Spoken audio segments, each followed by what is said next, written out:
TVT au cœur de l'information.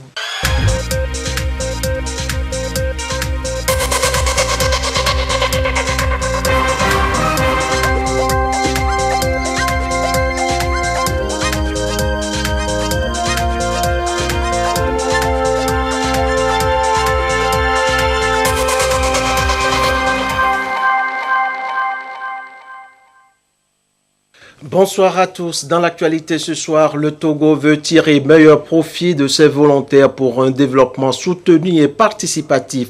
Le cadre de concertation se donne à cet effet. Les moyens, les détails en début de cette édition. Et puis, face à la menace liée à la manutention, au stockage, au transport et à la gestion des produits chimiques au Togo, l'autorité nationale pour l'interdiction des armes chimiques monte au créneau et enseigne les mesures de sécurité et de sûreté pour prévenir les risques. Le développement de ces mesures avec Carmen Madje à Kakbo tout de suite dans cette édition. Bien évidemment, 20h02 à Lomé, bienvenue à tous. Une fois installé, le cadre de concertation du volontariat au Togo passe aux choses sérieuses. Ce matin, en session ordinaire, les membres ont débattu de la place et la contribution du volontariat au développement. Les grandes lignes à retenir de cette rencontre avec Hamdan Bassina. Pour l'atteinte des objectifs de développement durable, aussi bien au niveau national qu'international, il va falloir redonner au volontariat toute sa place. Collecter les données sur le volontariat au Togo, évaluer sa contribution au développement pour un meilleur plaidoyer. C'est le but de la rencontre du cadre de concertation mis en place le 28 août dernier pour plus d'impact et de synergie. Aujourd'hui, nous avons vu que le Togo a besoin de redynamiser ce secteur, car nous connaissons que le monde aujourd'hui évolue avec la recherche de l'argent. Donc le côté humanitaire de l'homme, c'est le volontariat.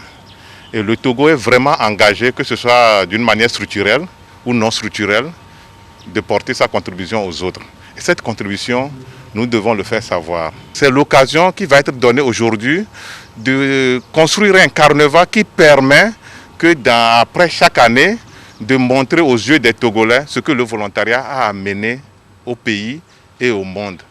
Raison pour laquelle nous nous sommes retrouvés aujourd'hui pour ensemble coordonner de nos voix à avoir un carnaval clair pour y arriver. Les outils nécessaires à la collecte des données pour l'élaboration de la contribution des organisations du volontariat au développement socio-économique vont être mis en place à l'issue de la rencontre. Des jeunes volontaires très engagés pour le développement du Togo. Le pays en connaît depuis quelques années déjà. À Kéméni, dans le Tchaoudo, des jeunes se sont mobilisés pour donner une face nouvelle à leur localité à travers des travaux à haute intensité. De constat sur place avec Désiré Aloy. Ils sont en pleine action pour donner un nouveau visage à ce tronçon carrefour barrage T2E à Doucidé, rivière Kpazaworo, dans le canton de Kéméni, dans Tchaoudjo. Les jeunes du village de Doucidé engagés dans le cadre du projet d'opportunité d'emploi pour les jeunes vulnérables et JV à l'œuvre. Travaux à haute intensité de main-d'œuvre Timo, rentable pour eux. Anadeb conduit le projet qui va durer 4 mois, 5 km de pistes à aménager en partenariat avec l'ONG Construire Ensemble, avec le soutien de la Banque mondiale. Ce projet vient donner de l'emploi aux jeunes dans le monde rural qui également se cherchent à ce jour. La communauté a choisi pour son micro-projet Timo l'aménagement d'une piste rurale de 5 km. Les travaux ont démarré sous la supervision de l'ONG Construire Ensemble, qui est l'intermédiaire technique du projet dans ce village.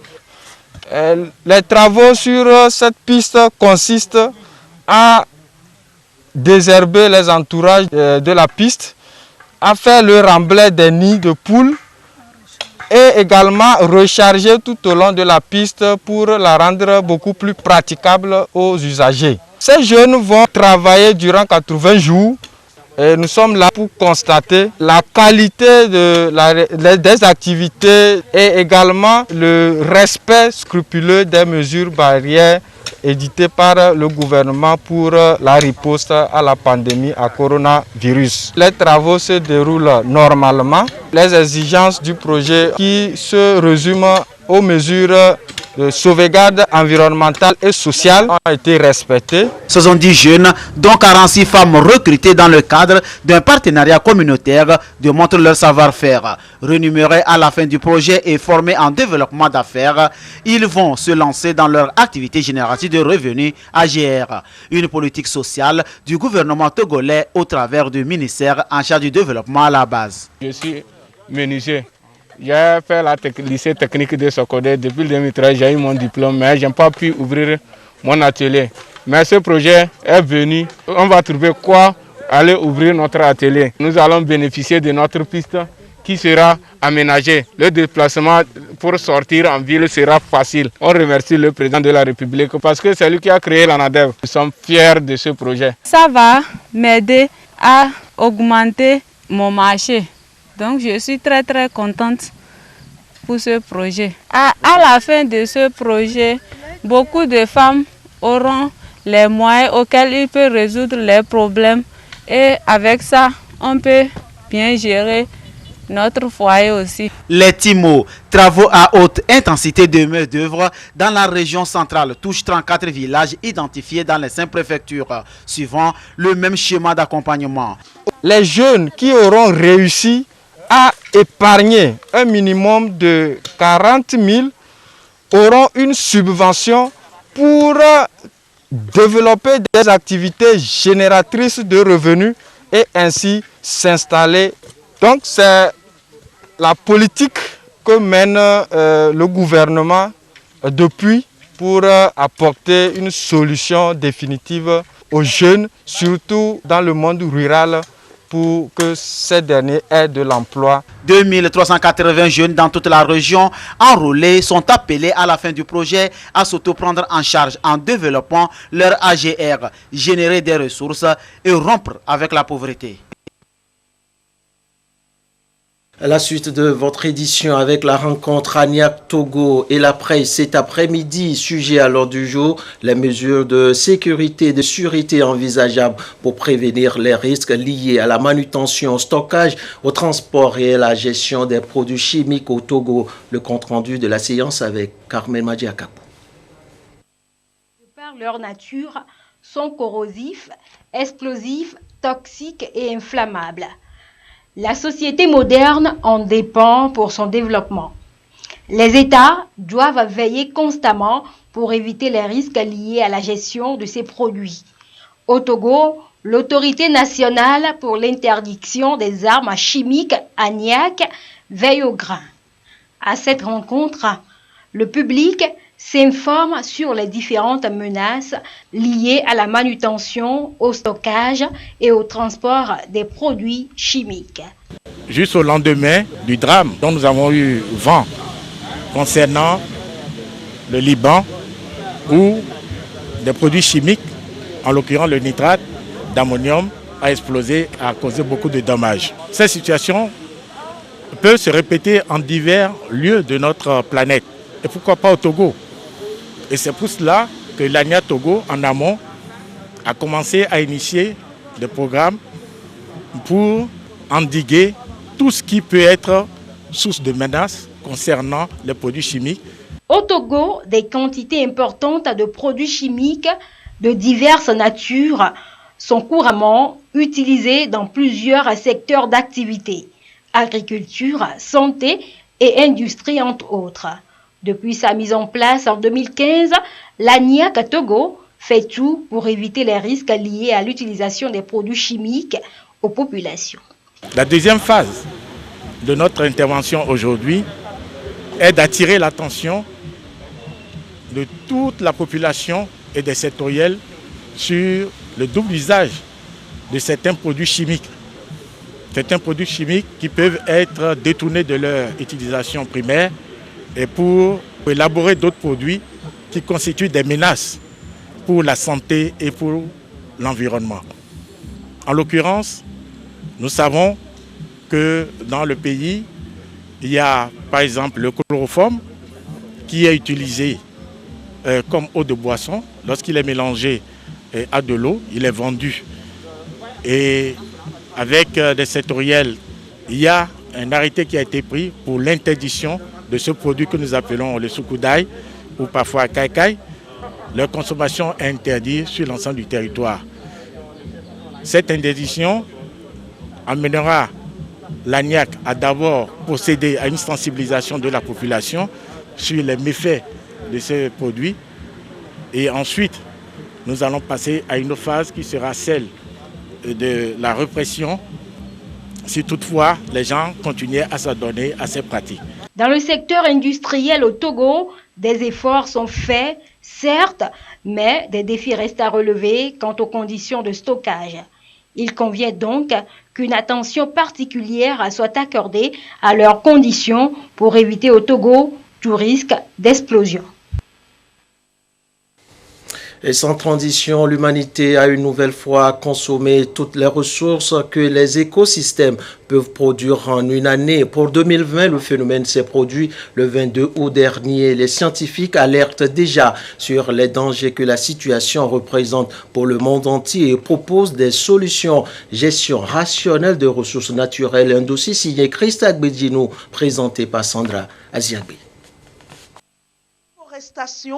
La surpêche, la surexploitation agricole, les émissions de gaz à effet de serre, des causes qui amènent l'humanité à consommer toutes les ressources que les écosystèmes peuvent produire en une année. Le monde puise alors de manière irréversible dans les réserves non renouvelables lorsque ces ressources s'épuisent plus tôt que prévu. Les scientifiques parlent de ce fait du jour du dépassement de la Terre. Le 22 août dernier a marqué le phénomène cette année. À partir de ce moment, l'humanité puise dans les réserves non renouvelables. Cette initiative est faite pour attirer l'attention de l'humanité dans nos activités, notre développement. On attire notre attention sur la surconsommation des ressources. Si nous consommons toutes les ressources qui étaient prévues pour un an, alors que nous devons continuer de nous alimenter, d'exercer nos activités. Donc tout ce que nous utilisons maintenant, on emprunte dans les ressources non renouvelables qui étaient normalement réservées aux générations futures. De façon caricaturale, on peut prendre le revenu mensuel d'un individu par exemple. Lorsque votre revenu a été dépassé avant la fin du mois, on dira que vous avez atteint votre point de dépassement. Le revenu est censé être consommé du 1er à la fin du mois. Si le 25, le salaire finit, c'est dit vous devez vivre 5 jours à crédit, ou soit puiser dans les ressources que vous avez déjà épargnées, ou bien faire des emprunts. Donc voilà ce phénomène. 1,6 terres, c'est le chiffre qu'avancent les scientifiques en termes de ressources supplémentaires dont a besoin l'humanité. Changer la donne, nous dit-on, passera par l'adoption d'un mode de vie responsable envers la nature. Je vais inviter mes concitoyens et toutes les populations du monde entier à vraiment repenser à nos modes de consommation et de production. Donc j'invite tout le monde à une bonne gestion des ressources naturelles, une gestion rationnelle des déchets que nous produisons et le respect de la biodiversité, en vue de léguer une terre vivable aux générations futures et ne plus vivre à crédit. Nous devons aider la terre à se reconstituer, à nous procurer ce dont on a besoin. En quoi faisant? Il faut restaurer les écosystèmes forestiers. Donc nous devons reboiser, nous devons reconstituer les forêts avec des essences naturelles. On parle également de la transition vers une économie verte, l'utilisation de technologies propres et moins émettrices, la vulgarisation de mécanismes de conservation des aliments, sans oublier l'adoption des énergies renouvelables.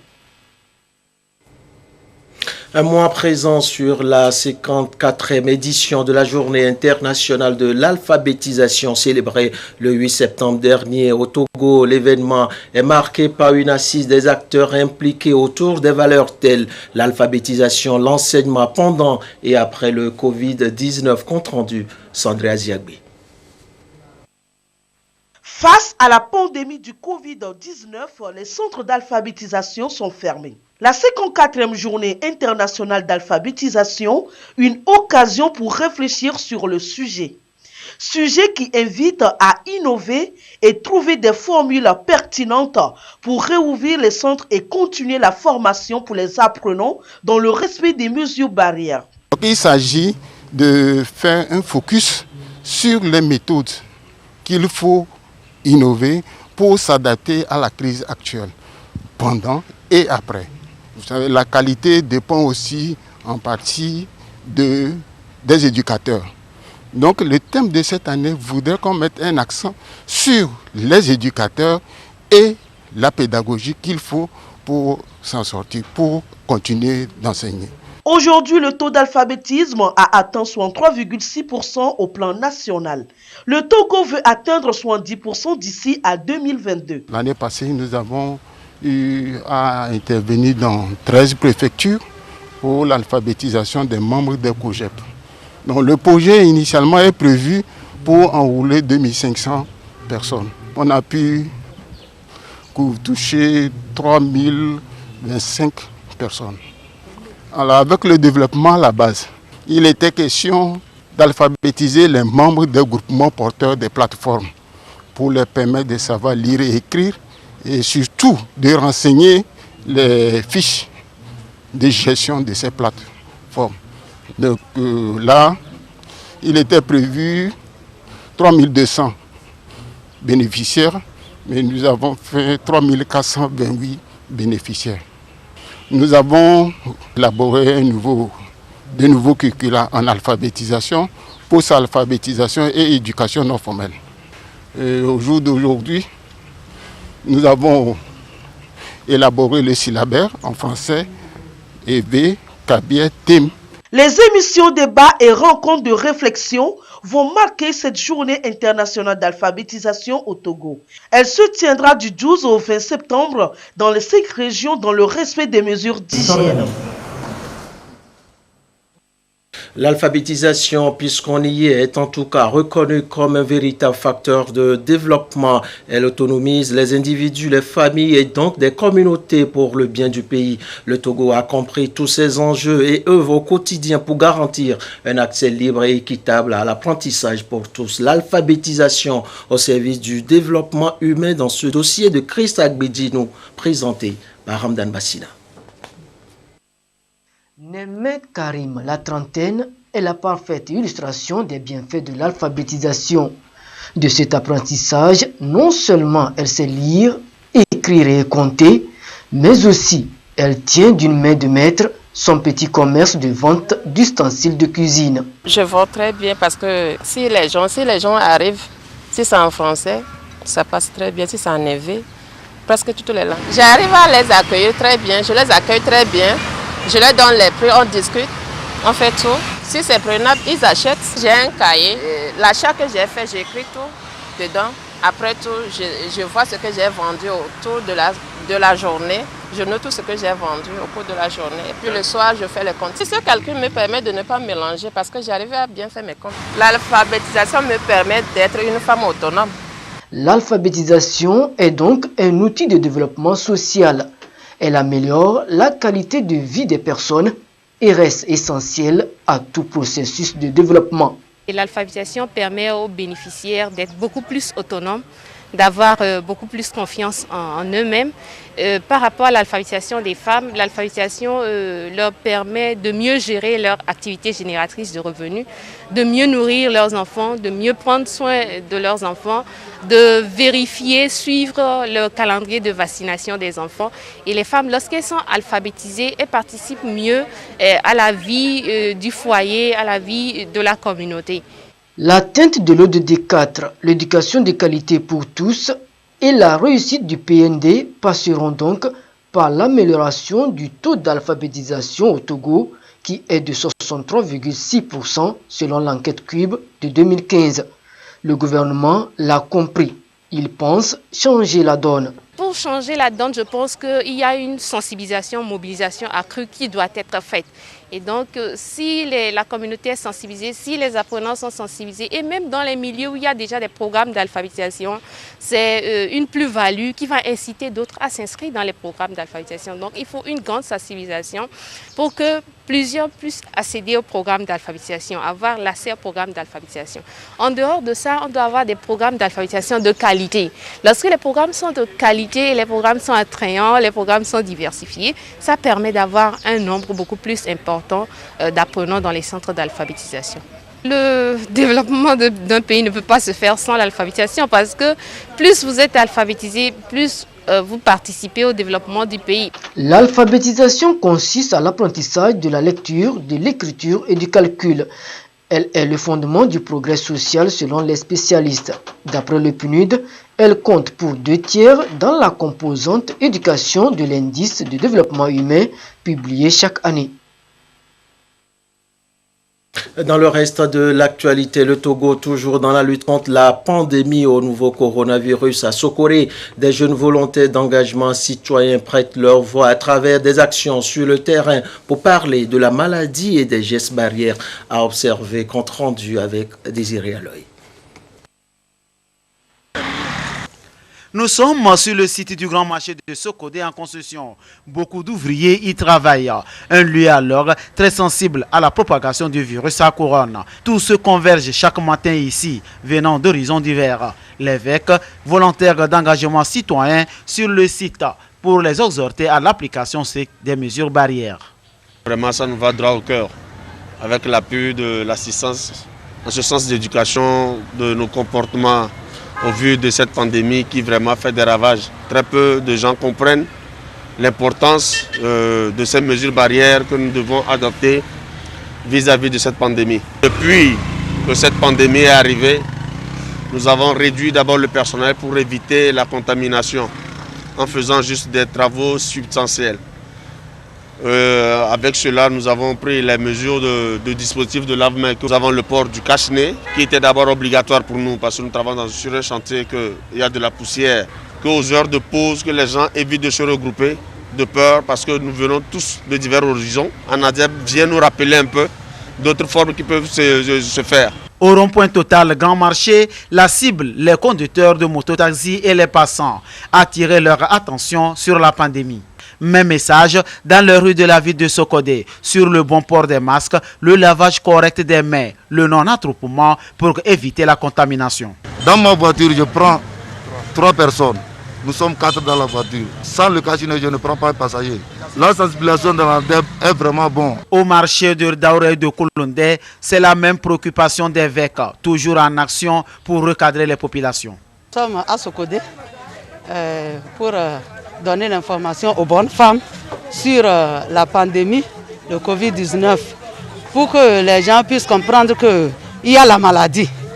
Et de deux, ils n'ont qu'à porter le cache-nez et laver les mains avec de l'eau et du savon à chaque 30 minutes ou bien à chaque 15 minutes, de mettre la distanciation entre eux et de ne plus aller aux cérémonies, les baptêmes, les mariages, nombreux comme avant. Maintenant, avec la sensibilisation de nous, les évêques, les gens commencent pas à comprendre.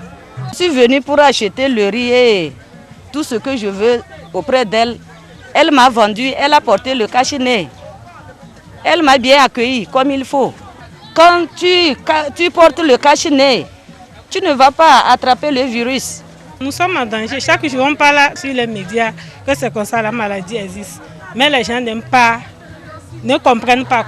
J'invite tout le monde à porter leur cache-nez. La sensibilisation d'Annabelle est très bonne. Je souhaite que ça se passe comme ça dans tous les marchés pour lutter contre cette maladie. La phase de sensibilisation et de distribution des masques du projet de sensibilisation et d'appui à la résilience des communautés à la base face au choc de la pandémie de Covid-19 sous la supervision de Anadeb se poursuit pour lutter efficacement contre le mal. Nous avons fini avec la phase de distribution des kits alimentaires, des masques, tout le matériel qu'il faut pour se protéger.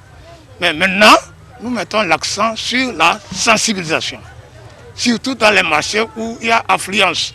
On a encore bouclé David de Socoré.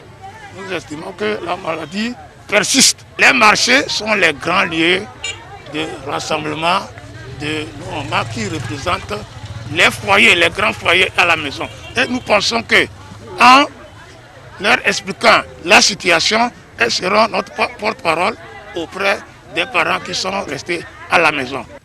C'est la routine à Sokodé tous les jours dans les marchés et autres lieux publics. Une sensibilisation permanente afin que chacun, individuellement ou collectivement, contribue à rompre avec le virus virulent Covid-19. Je vous fais à présent lecture de la situation de la pandémie au nouveau coronavirus au Togo à ce jour du vendredi 11 septembre 2020 et la situation se présente comme suit. Le nombre de cas confirmés est de 1548, 11 nouveaux cas depuis hier. Le nombre de personnes guéries est de 1166, 21 nouveaux guéris depuis hier. Le nombre de cas actifs est de 345.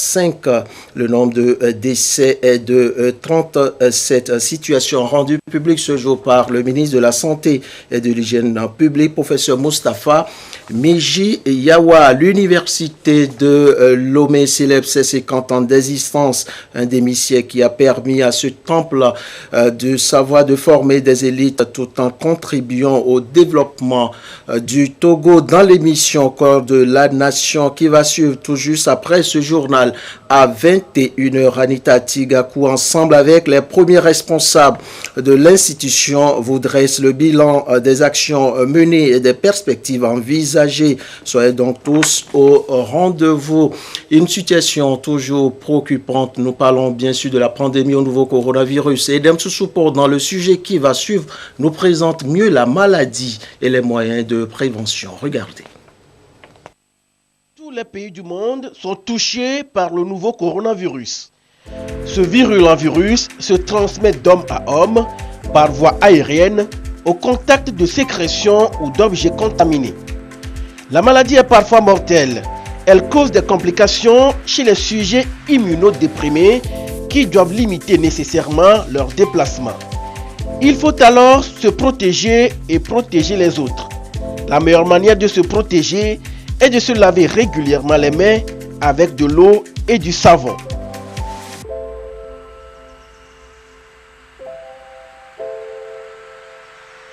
Lavez les paumes, entre les doigts, les poignets, les ongles, sans oublier de les rincer. Dans les lieux publics, il faut garder au maximum ces distances. Il est impératif de porter le masque pour se couvrir la bouche et le nez. Les symptômes du Covid-19 sont identiques à ceux d'une grippe. Les symptômes majeurs sont la fièvre, la toux, des difficultés respiratoires. Ne toussez pas dans vos mains, mais dans le creux de votre coude. Il n'existe pas pour l'instant de médicaments spécifiques contre ce virus ni de vaccin. Les spécialistes de la santé pensent que la meilleure façon de rompre la chaîne de contamination du virus est de respecter scrupuleusement les gestes barrières. Nous devons donc apprendre à vivre avec la maladie tout en nous protégeant. C'est le prix à payer pour vivre sain.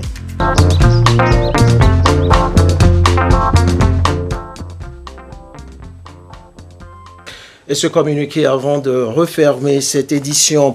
Un concours d'entrée à l'École nationale de formation sociale promotion 2020-2023 est ouvert pour le cycle 1 et le cycle 2 le jeudi 10 septembre 2020 dans les centres de Lomé, Atapamé, Soko de Kara et d'Apaon aux candidats des deux sexes de nationalité togolaise âgés de 18 ans au moins.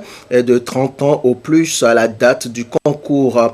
Les épreuves écrites se dérouleront le 15 octobre 2020. Les candidats devront être titulaires du BEPC ou de tout autre diplôme reconnu équivalent pour le cycle 1 et du baccalauréat deuxième partie série A, D, G ou tout autre diplôme reconnu équivalent pour le cycle 2. Les conditions et la composition du dossier sont à consulter dans le quotidien national Togo Presse. À noter que l'entrée à la salle d'examen est subordonnée au port des bavettes et au respect des mesures barrières du Covid-19. Communiqué signé du ministre de l'Enseignement technique, de la formation et de l'insertion professionnelle Taïro Bagbieng et de la ministre de l'Action sociale, de la promotion de la femme et de l'alphabétisation Tchaminyandi Kolani